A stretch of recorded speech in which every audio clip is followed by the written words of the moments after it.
2014 से पहले तक यहाँ आदिवासी ये मुख्यमंत्री रहते थे, लेकिन भाजपा ने हम लोगों का कुर्सी छीन के 2014 में गैर आदिवासी को मुख्यमंत्री बना दिया। उस गैर आदिवासी ने क्या किया? हमारे जमीन को लूटने के लिए लैंड बैंक बनाया। हमारे कानून जो हमारे हजारों आदिवासियों के शहीद होने की वजह से पड़े, उन दस्तावेज को बीजेपी ने 3 मिनट में संशोधन किया, इसीलिए हम लोगों ने इसको खदेड़ दिया। अब वह सरकार ने वादा किया, यदि हम दोबारा वापस आते हैं तो हम पेशा कानून को लागू करेंगे, हम लैंड बैंक को खारिज करेंगे, हम आदिवासियों का जल जंगल जमीन को बचाएंगे। तो हम लोग पूछना चाहते हैं वो सरकार से, आपके रहते हुए सीओ साहब को किसने इतना ताकत दे दिया कि हमारा जमीन का सौदा पर सौदा कर रहे हैं? हम आपसे पूछना चाहते हैं, किसने जो है कि थानेदार को इतना ताकत दे दिया कि हमारा मुकदमा वहां पे दर्ज नहीं होता है, हम आदिवासियों का मुकदमा दर्ज नहीं हो रहा है, और जब हमारे खिलाफ जमीन दलाल मुकदमा करते हैं तुरंत मुकदमा दर्ज होता है, और हमारे लोगों को पकड़ के जेल में डालने के लिए पुलिस जो है कि हमारे पीछे पड़ जाती है। कि जो झारखंड अबुआ दिसुम अबुआ राइस के नारे के साथ बना,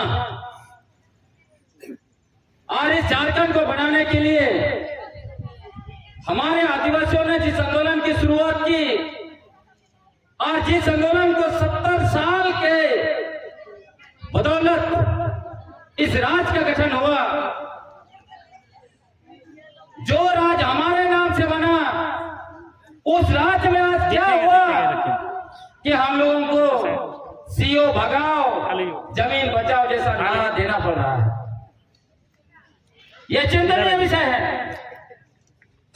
हम लोग किसी व्यक्ति के खिलाफ नहीं हैं, हम कोई जाति, कोई धर्म, कोई समाज के खिलाफ नहीं है, क्योंकि जिस तरह से माहौल बनाया गया है यहाँ पर पूरे खूंटी प्रशासन के द्वारा कहा जा रहा था कि आप लोग रैली मत कीजिए, ये मत कीजिए, आपके ऊपर कार्रवाई किया जाएगा, आपको जेल में डाला जाएगा। हम उस प्रशासन को बता देना चाहते हैं, हम उन लोगों के वंशज हैं जो जमीन बचाने के लिए विगत 250 साल से संघर्ष कर रहे हैं। हम उन लोगों के वंशज हैं जिन्होंने दुनिया के सबसे खूंखार सेना ब्रिटिश सेना के सामने तीर धनुष के बदौलत अपना सीना तान के खड़ा हो गया। आपका जेल से हम क्या डरेंगे? आपका कानून से हम क्या डरेंगे? आपका बंदूक से क्या हम डरेंगे? हम अपने जमीन बचाने के लिए, एक एक आदिवासी अपनी जमीन बचाने के लिए तैयार है। अब अनुसूचित क्षेत्र में आते हैं, यहाँ का प्रशासन और नियंत्रण किस तरह का होगा आप पढ़ते नहीं है। संविधान पढ़ा कीजिए, संविधान पढ़ा कीजिए। जब धरती आबा बिरसा मुंडा लड़ाई लड़ रहे थे, डोमारी बुरु आपको याद होना चाहिए, डोमारी बुरु से उन्होंने ऐलान किया था, अब वह दिसुम आ रहा है, दिकू का राइज जा रहा है। लेकिन अब वह दिसुम नहीं आया, अब वह राइज नहीं आया वह दिसुम में, दिकू का राइज बरकरार रहा, अब वह दिसुम जरूर है। जब आप अंतिम समय में धरती आबा बिरसा मुंडा इस दुनिया से जा रहे थे, उससे पहले उन्होंने कहा कि दिक्कू आएंगे फिर से अपने आप की जमीन लूटेंगे, इसलिए आपको उलगुलान जारी रखना पड़ेगा। और यही उलगुलान हम लोग जारी रखे हैं, और आने वाले समय में भी हम अपनी जमीन को बचाने के लिए, अपने इलाकों को बचाने के लिए, अपने अस्तित्व को बचाने के लिए यह उलगुलान जारी रखेंगे। आपको जितना केस करना है, जितनों को आपको जेल में डालना है, जितने आदिवासियों पर गोली चलाना है आप चलाइए, हमें उसकी कोई तकलीफ नहीं है।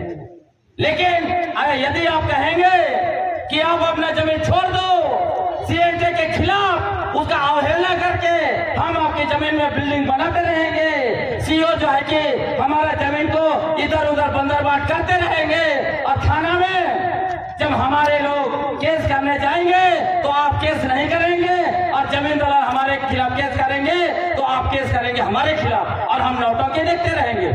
ऐसा नहीं होगा, आपको भी ये समझना पड़ेगा। आप अगर आदिवासी इलाके में हैं, आप अगर यहाँ थाना चला रहे हैं, आप हमारी सुरक्षा के लिए है। आप जमीन दलालों के सुरक्षा के लिए यहाँ पर थाना नहीं चला रहे। यह बात आपको समझना चाहिए। मैं बताना चाहता हूँ 5वीं अनुसूची में यहाँ का प्रशासन और नियंत्रण सिर्फ और सिर्फ संविधान के अनुच्छेद 244(1) और 5वीं अनुसूची के प्रावधान के तहत होगा। इसलिए मैं जितने भी पुलिस अफसर यहाँ पर हैं, जितने भी सीओ वीडियो हैं, जितने भी प्रशासनिक अधिकारी हैं, उनसे मेरा निवेदन है आप पढ़ लीजिए 5वीं अनुसूची प्लीज। मैं आपको यह भी बताना चाहता हूं आपके मालिक कौन है इस राज्य में? मुख्य सचिव हैं। आपके मालिक ने 22 जुलाई 2021 को माननीय झारखंड हाई कोर्ट में क्या एफिडेविट किया उसको भी पढ़िए। अगर आपके पास नहीं है तो हम दस्तावेज आपको दे देंगे। उसमें मुख्य सचिव ने, माननीय मुख्य सचिव ने लिखा है कि अनुसूचित क्षेत्र में मुख्यमंत्री सहित मंत्री परिषद का कोई अधिकार नहीं है। और उन्होंने यह भी लिखा है हम अनुसूचित क्षेत्र में गैर कानूनी तरीके से प्रशासनिक व्यवस्था चला रहे हैं। यह मुख्य सचिव हाई कोर्ट में एफिडेविट दायर किया है। और ये क्या मामला था वो भी बताता हूं। जमशेदपुर में ऐसे ही हमारे आदिवासी सभा कर रहे थे। वहां पे बाहरी लोग आके वहां पे दंगा किए, सभा करने नहीं दिया।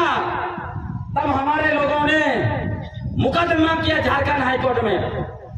तब झारखंड हाईकोर्ट में उन्होंने मुकदमा करते हुए मुख्य सचिव को, यहाँ का डीजीपी को, यहाँ का जो है कि आईजी को, एसएसपी को, वहां का जो एसपी को और थानेदार सबको पार्टी बना दिया। वहां पर जब सबको पार्टी बना दिया गया हाईकोर्ट में, तब मुख्य सचिव ने चिट्ठी लिखा, मैंने एफिडेविट दायर किया हाईकोर्ट में। केस अभी भी चल रहा है। उन्होंने कहा देखिए जो भी वहां घटना हुआ है उसके लिए राज्य सरकार जिम्मेवार नहीं है। जो भी घटना हुआ है वहां के लिए यहाँ जो चीफ सेक्रेटरी जिम्मेवार नहीं है, डीजीपी जिम्मेवार नहीं है, थानेदार जिम्मेवार नहीं है, क्योंकि इस इलाका में ये हमारे अधिकार क्षेत्र से बाहर का हुआ है। यहाँ जो भी घटना हुई है उसके लिए महामहिम राज्यपाल जिम्मेवार है, क्योंकि अनुच्छेद 244(1) और 5वीं अनुसूची के तहत वही मालिक है। देखिए ये लोग असंवैधानिक रूप से प्रशासनिक व्यवस्था चला रहे हैं और जब घटना घट जाता है तब जिम्मेवारी नहीं लेते हैं। साथियों याद रखिएगा, आज का कोई आसान काम नहीं है।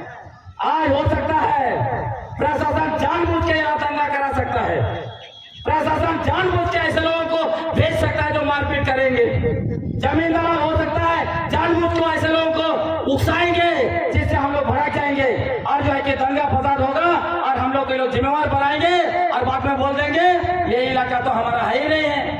मुख्यमंत्री के अंदर नहीं आता है, सीओ के अंदर नहीं आता है, डीसी के अंदर नहीं आता है, ये तो राज्यपाल है उसका जिम्मेवार। इसलिए कोई भी कहीं से भी आज दंगा फसाद करता है, उकसाता है, उसको पकड़िए। हम लोग शांतिपूर्ण तरीके से लड़ाई लड़ेंगे। हम लोग संविधान को मानने वाले लोग हैं, इसलिए कोई आपको मार भी देता है हाथ नहीं चलाना है। उनको पकड़ के पुलिस को हैंड ओवर कीजिए। इसलिए हर जगह पे चौकन्ना रहिए। हो सकता है प्रशासन ही ये करवाए। जिन्होंने चिट्ठी लिख के दिया है हम लोग को, कुछ होता है तो उसका जिम्मेवार आप ही लोग होंगे। और धमकाए थे कि आपके ऊपर केस होगा, तो ये लोग कुछ भी करवा सकते हैं। ये लोग जिम्मेवार लोग नहीं है, जिम्मेवारी से मुक्त होने वाले लोग हैं। इन्होंने झारखंड हाईकोर्ट में, माननीय झारखंड हाईकोर्ट में एफिडेविट दायर करके अपने आप को मुक्त करा लिया है उस केस से। तो समझ लीजिए जो इलाका में मुख्यमंत्री सहित मंत्री परिषद का, प्रशासन का कोई अधिकार नहीं है, उस इलाका में ये लोग क्या कर रहे हैं, ये क्या अनुसार मैं कह रहा हूं। तो हम लोग के लिए चिंतनीय विषय है। चिंतनीय विषय इसलिए है SC/ST एट्रोसिटीज एक्ट धारा 3(1) उसमें आप देख लीजिए क्या बोलता है। आदिवासी का जमीन अगर गैर कानूनी तरीके से गैर आदिवासी ले रहा है उसमें SC ST एट्रोसिटी एक्ट के तहत मुकदमा होना चाहिए। यहाँ रनिया का थाना में क्यों मुकदमा नहीं हो रहा है जब हमारे लोग मुकदमा करने जा रहे हैं? थानेदार साहब है तो प्लीज आप क्या हम लोग को जवाब दीजिए, क्योंकि आपके पास एप्लीकेशन क्या है, आप लोग रिसीव करते हैं, आप लोग मुकदमा नहीं करते हैं। और जब जमीन दलाल हमारे लोगों के खिलाफ मुकदमा करता है आप तुरंत मुकदमा करते हैं। ऐसा क्यों हो रहा है? हम लोग को सिर्फ जवाब चाहते हैं आपसे हम यहाँ पे लड़ाई लड़ने नहीं आए हैं। आपके पास बंदूक है, आप गोली मार देंगे। हम लोग बंदूक पर विश्वास नहीं करने वाले लोग हैं, हम लोग शांति व्यवस्था पर विश्वास करते हैं। लेकिन जवाब तो आपसे हम लोग को चाहिए कि क्यों ऐसा है, थाना किसके लिए है, आपको जवाब देना पड़ेगा। क्या ये जो कर्रा का थाना क्या जमीन दलालों को संरक्षण देने के लिए है? क्या कर्रा का थाना आदिवासियों पर अत्याचार करने के लिए है? इसका जवाब आदिवासी चाहते हैं। हम लोग चाहते हैं कि नहीं चाहते हैं? हम लोग इसका जवाब चाहते हैं, आपसे कृपया जवाब दीजिए। हम लोग ये जानना चाहते हैं, यहाँ अगर CO ऑफिस बैठाया गया है तो क्या यहाँ पे जमीन दलाली करने के लिए बैठाया गया है? CO ऑफिस अगर बैठाया गया है तो क्या ये हम लोगों के लिए बैठाया गया है कि दलालों के लिए बैठाया गया है? क्या CO ऑफिस में जो पदाधिकारी है उनको जमीन में हेराफेरी करके पैसा कमाने के लिए बैठाया गया है, या यहाँ पे उनको तनख्वाह देती है सरकार, हम लोगों का काम करने के लिए बैठाया गया है? हम लोग निवेदन करेंगे CO साहब जो भी हैं यहाँ आके आप हम लोग को भाई बताइए। हम आपके विरोधी नहीं हैं, हम आपका जवाब सुनना चाहते हैं, आपको विश्वास दिलाते हैं। आप आइए, आपको कोई भी हाथ नहीं लगाएगा, आपके सामने भी कोई नहीं आएगा, इतना हम आपको सिक्योरिटी देंगे। इसकी आपको हम गारंटी देते हैं कि नहीं हम लोग? लेकिन हम लोग आपका जवाब चाहते हैं कि क्या है, क्यों ऐसा हो रहा है, हम आदिवासियों का जमीन लूटा जा रहा है, जबकि हम आदिवासी लोग, हमारे पूर्वज 260 वर्षों से इसी जमीन की लड़ाई लड़ रहे हैं। आपको मैं बताना चाहूंगा, सबसे पहले हमारी लड़ाई किसके खिलाफ थी? सरकार के खिलाफ थी। कब? जब ब्रिटिश हुकूमत यहाँ पर 1764 में मुगलों को हराने के बाद जब 1765 में दीवानी अधिकार लिया और हमारे पूर्वजों से कहा कि इस जमीन का लगान दो और हमारा कागज लो, हमारे पूर्वजों ने कहा जमीन हमारे पूर्वजों ने बनाया है, तुम्हारा कागज हम नहीं लेंगे और तुमको लगान नहीं देंगे। साथियों, आज इतना वर्षों के बाद देखिए, जो हमारे पूर्वज अपनी जमीन के लिए लड़े, जो हमारे पूर्वज सरकार के टैक्स के खिलाफ लड़े, आज ये हालत हो गई है कि हम लोग सरकार को उसी जमीन का डबल टैक्स दे रहे हैं। राज्य में चले जाइए, ये जहां नगर निगम बन गया वहां जाइए, वहां पे आपने अगर घर बना लिया तो नगर पालिका बोलता है ये हमारी जमीन पर मकान बनाया है, इसका टैक्स दो। और बाकी जमीन बच गया जहां पे आप सब्जी उगाते हैं या फूल लगाते हैं, सरकार बोलती है, रेवेन्यू विभाग बोलता है इसका हमको टैक्स दो। जिस टैक्स के खिलाफ हमारे पूर्वज लड़े वही जो है कि डबल हो गया। पानी का टैक्स दो, इसका टैक्स दो, उसका टैक्स दो, टैक्स दे दे के हम लोग मर जा रहे हैं और टैक्स कलेक्ट करने वाला लोग हमारी जमीन को हड़प हड़प के वहीं पे बिल्डिंग बना रहे हैं। क्या हम लोग ऐसा होने देंगे? क्या ऐसा जारी रहना चाहिए? हमारी लड़ाई साथियों बहुत बड़ी है। हम लोग याद दिलाना चाहते हैं, इसी झारखंड में भाजपा ने 16 साल शासन किया। 16 साल के बाद भाजपा को हमने क्यों भगा दिया? क्यों हमने इंडिया गठबंधन को बैठाया सत्ता पर? हम लोगों को लगा था जब भाजपा थी 16 साल तक, उसने संविधान का अनुच्छेद 244(1) और 5वें अनुसूची का उल्लंघन करते हुए यहाँ पे संवैधानिक कानून पेशा 1996 CAT कानून, SPT कानून को लागू करेगा।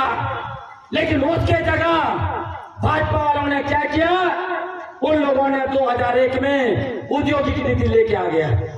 उनको लगा औद्योगिक नीति को लागू करना है तो पेशा को लागू नहीं करने देंगे। उन्होंने औद्योगिक नीति लाया और संवैधानिक रूप से बने पेशा कानून को लागू होने नहीं दिया और उसके जगह पर असंवैधानिक रूप से झारखंड पंचायत राज अधिनियम 2001 को अनुसूचित क्षेत्रों में लागू कर दिया। जेपीआरए सोचिए, असंवैधानिक रूप से, क्योंकि राज्य सरकार पंचायत कानून नहीं बना सकता है। संविधान का अनुच्छेद 243(m)(1) पढ़ लीजिए। 243(m)(4) भी कहता है सिर्फ संसदीय कानून बनाएगा, इसीलिए पेशा कानून बनाया।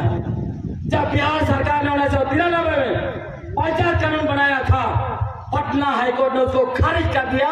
कहा कि संविधान का अनुच्छेद 243(m)(1) के तहत अनुसूचित क्षेत्र में राज्य सरकार पंचायत व्यवस्था को जो कि वहां पे स्टे नहीं कर सकते, विस्तार नहीं कर सकती। उसके बावजूद जबरदस्ती लोगों ने यहाँ पे थोपा और पंचायत कानून लागू करके नगर पालिका भी लागू किया और हमारा अनुसूचित क्षेत्र को खा गया।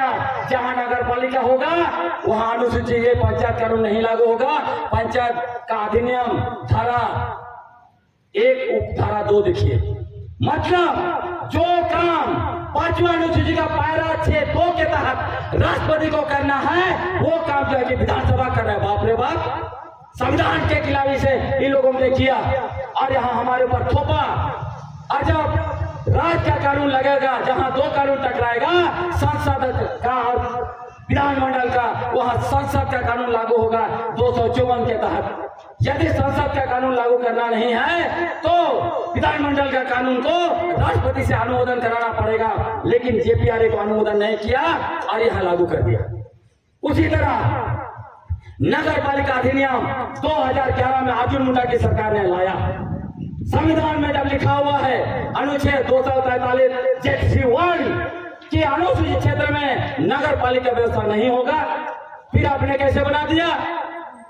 रांची का नगर निगम, नगर पालिका ब्रिटिश जमाने में से चल रहा है। क्या हमारे संविधान निर्माता नहीं जानते थे? संविधान को संशोधन किया वो नहीं जानते थे क्या?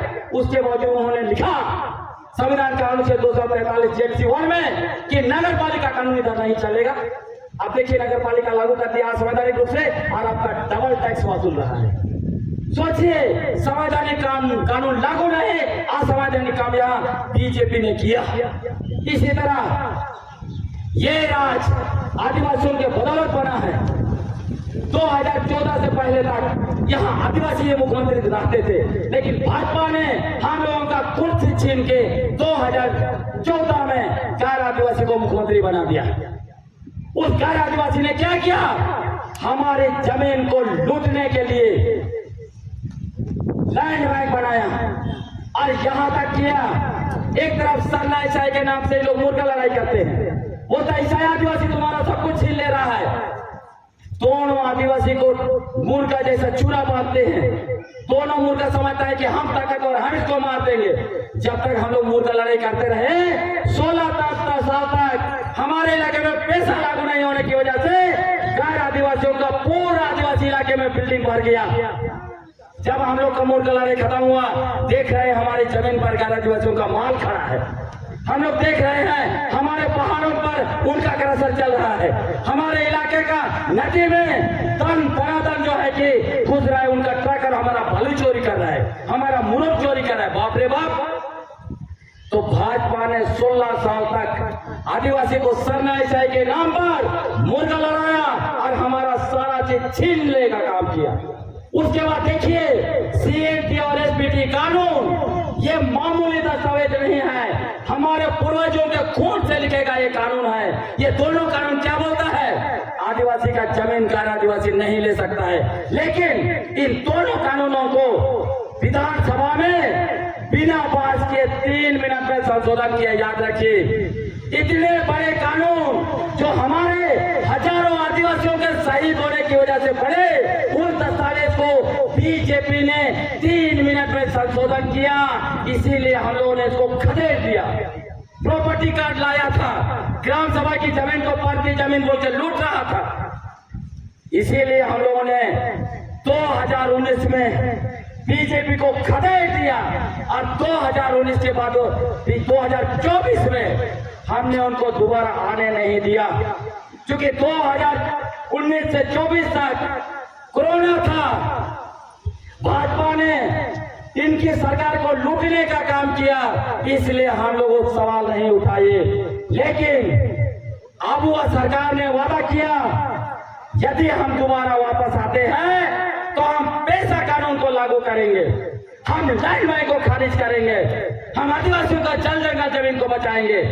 तो हम लोग पूछना चाहते हैं अब वह सरकार से, आपके रहते हुए सीओ साहब को किसने इतना ताकत दे दिया कि हमारा जमीन का सौदा पर सौदा कर रहे हैं? हम आपसे पूछना चाहते हैं, किसने जो है कि थानेदार को इतना ताकत दे दिया कि हमारा मुकदमा वहां पे दर्ज नहीं होता है, हम आदिवासियों का मुकदमा दर्ज नहीं हो रहा है, और जब हमारे खिलाफ जमीन दलाल मुकदमा करते हैं तुरंत मुकदमा दर्ज होता है और हमारे लोगों को पकड़ के जेल में डालने के लिए पुलिस जो है कि हमारे पीछे पड़ जाती है।